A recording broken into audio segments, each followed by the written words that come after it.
is the best fighter on the planet. Pound for pound, he's that dude.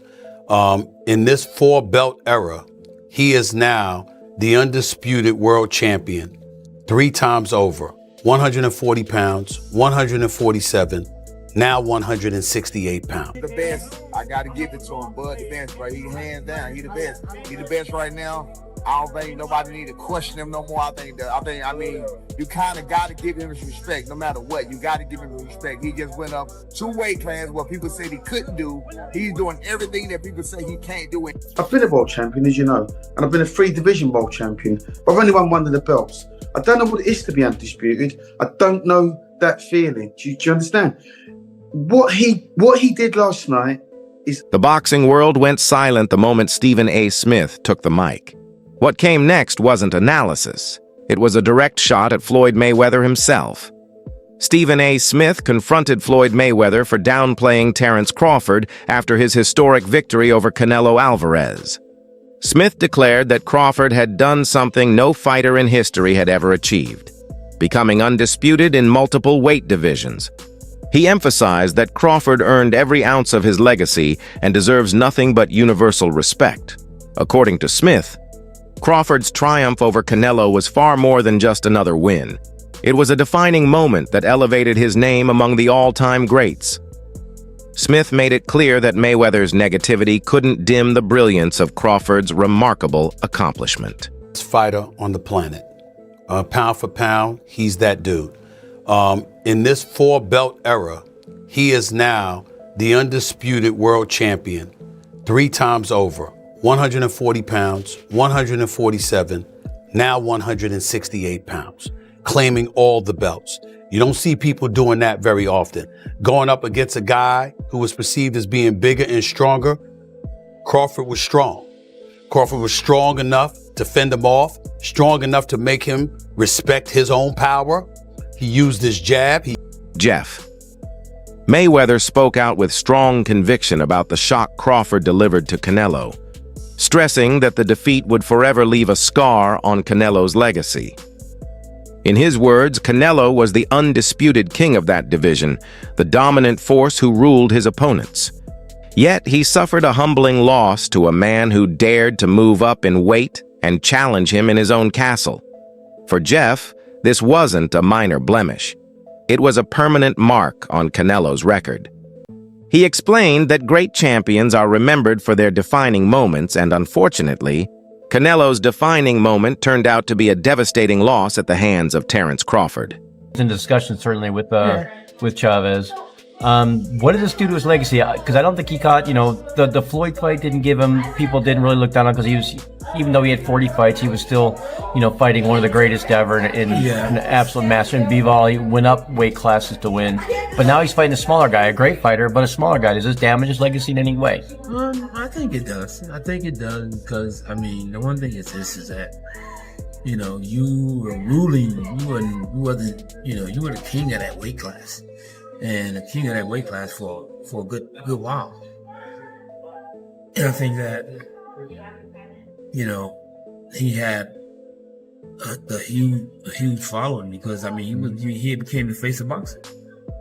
And even though it's another, future Hall of Famer, still losing, losing a guy come up a couple weight classes, kind of makes you seem not as great as you. Stephen A. Smith was left in complete awe of Crawford's victory and didn't hold back his admiration.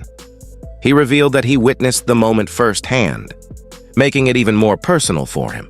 According to Smith, no one in boxing history has done what Crawford just achieved, moving up in weight to dominate and defeat a champion as powerful and seasoned as Canelo. He called it a once-in-a-lifetime performance that reshapes the entire conversation about greatness. For Smith, this wasn't just a fight. It was a historic turning point that redefined what true greatness means inside the ring. Terence Bud Crawford moving up 2 weight divisions, really 3 in my mind, because we only fought 1 fight at the junior middleweight division. So he's really moving up from 147 pounds, okay? Terence Bud Crawford moving up to the 168-pound limit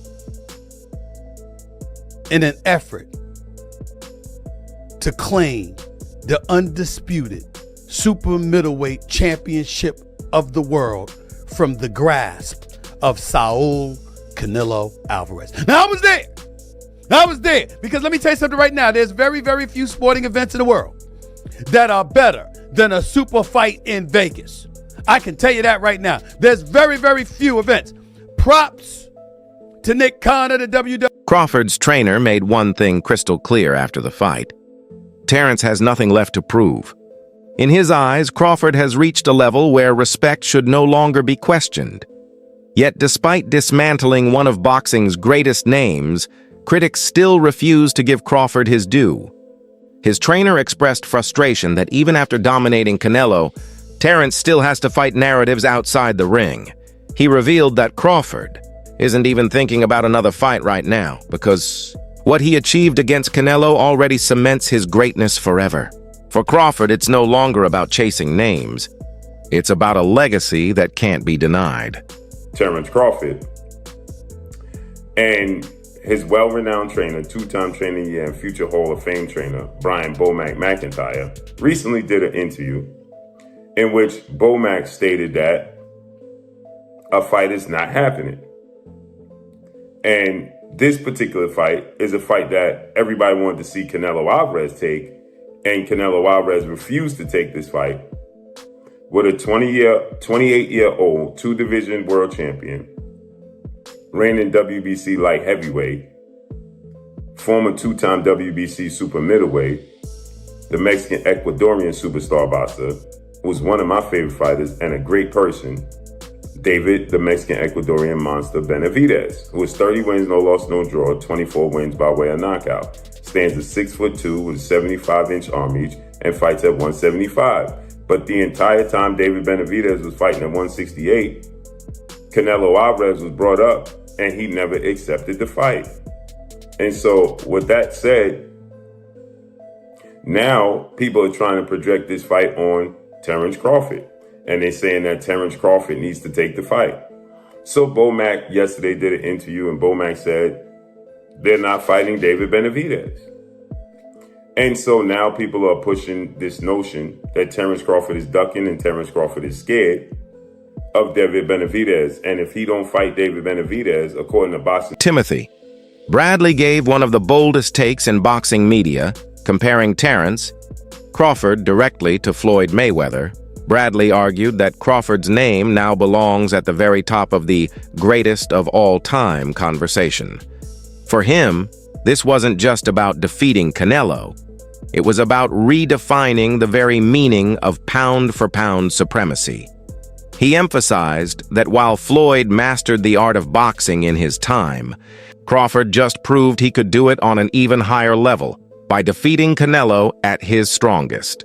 In Bradley's eyes, this victory places Crawford in a realm reserved only for boxing's absolute legends. Might be too late now. It might be too late, because guess what? He done. Ain't nothing else he needs to do. Ain't nothing else he needs to do in boxing. Yep, y'all doubt him now? Y'all doubt him now? I saw some of y'all goofies on y'all channels. You come here and you get the real over here. That's what you get over here. You want the real? You want a real breakdown from a real fighter, a Hall of Famer? That's what you do. You come right here and you gonna get the real and you gonna get the truth. Dang it, that's what you gonna get. Leave them other lames alone and come right on over here. Yeah, and get the truth and nothing but the truth. I've been trying to tell y'all for years about this. Been trying to tell y'all for years about Terence Crawford. Roy Jones Jr. offered a measured yet powerful perspective. He pointed out that when Mayweather beat Canelo years ago, Canelo was still young and inexperienced, not the powerhouse he is today. Roy explained that Crawford faced a fully mature and dominant version of Canelo, one who had ruled the division for years. Despite being naturally smaller, Crawford dismantled him with precision and control. For Roy, that difference is everything. Crawford didn't just beat Canelo, he conquered a prime Canelo. That, Jones said, is what makes his achievement truly extraordinary.